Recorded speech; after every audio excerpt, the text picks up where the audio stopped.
मेरे कहानी channel Anshika voice Hindi में आप लोगों का स्वागत है। इस लड़की को सबका ख्याल रहता है, बस अपने आप को छोड़कर।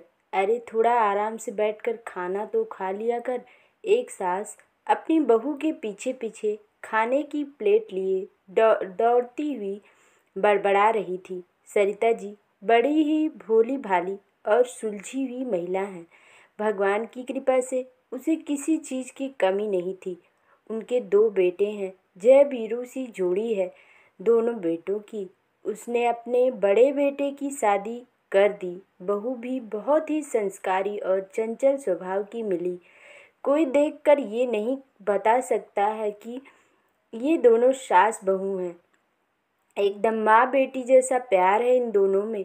अभी 10 दिन ही हुए बहू को ससुराल आए हुए ऑफिस जाना भी शुरू कर दिया। सरिता जी भी पूरा सपोर्ट करती थी।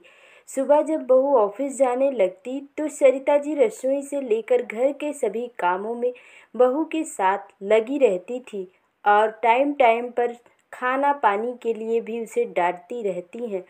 जब बहू कभी उनका काम करने से रोकती तो बोलती, अरे पगली, अभी तो मैं हट्टी कट्टी हूँ, तो मैं बैठ कर क्या करूँगी। बहू बोल पड़ती, सास मिले तो मेरे जैसी।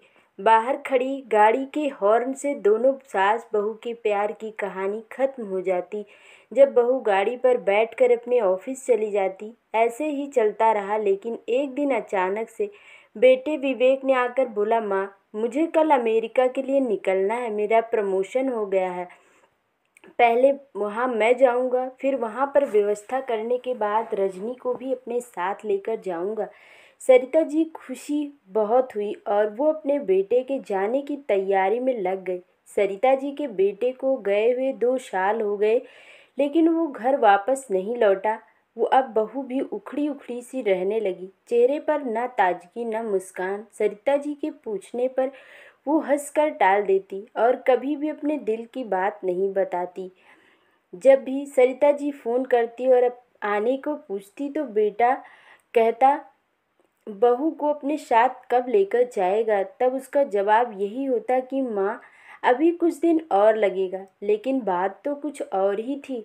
एक दिन देवर भाभी बैठकर बातें कर रहे थे तो उनकी बातें सुनकर सरिता जी के होश उड़ गए, क्योंकि वे दोनों बड़े बेटे के बारे में बात कर रहे थे। बहू रोते हुए अपने देवर से कह रही थी कि विशाल, तुम्हारे भैया मुझसे बात नहीं करते। लगभग 1 साल हो गए, उन्होंने मेरा फ़ोन तक नहीं उठाया है।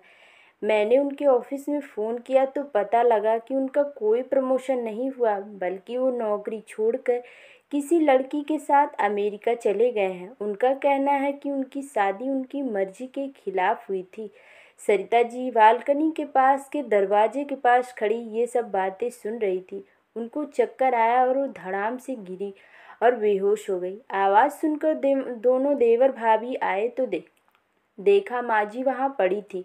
उन्हें जल्दी अस्पताल ले जाया गया। होश आते ही सरिता जी अपने बहू से अपनी गलती की माफ़ी मांगी और बोला, बेटा मेरी वजह से ही तुम्हारी ज़िंदगी बर्बाद हुई, मुझे माफ़ कर देना। सरिता जी का हाथ पकड़ते हुए बहू बोली, नहीं माँ, इसमें आपकी कोई गलती नहीं है, ये सब मेरी किस्मत में था। छोटे बेटे की रजामंदी से सरिता जी ने अपनी बहू की शादी अपने छोटे बेटे से कर दी। आज की कहानी आपको कैसी लगी कमेंट बॉक्स में ज़रूर बताना, और चैनल पर नए हैं तो चैनल को सब्सक्राइब करें और बेल आइकन को प्रेस करें, ताकि आगे आने वाली नई नई कहानियों के नोटिफिकेशन आप लोगों तक पहुंच सके। और अपने दोस्तों के साथ शेयर ज़रूर करें। धन्यवाद।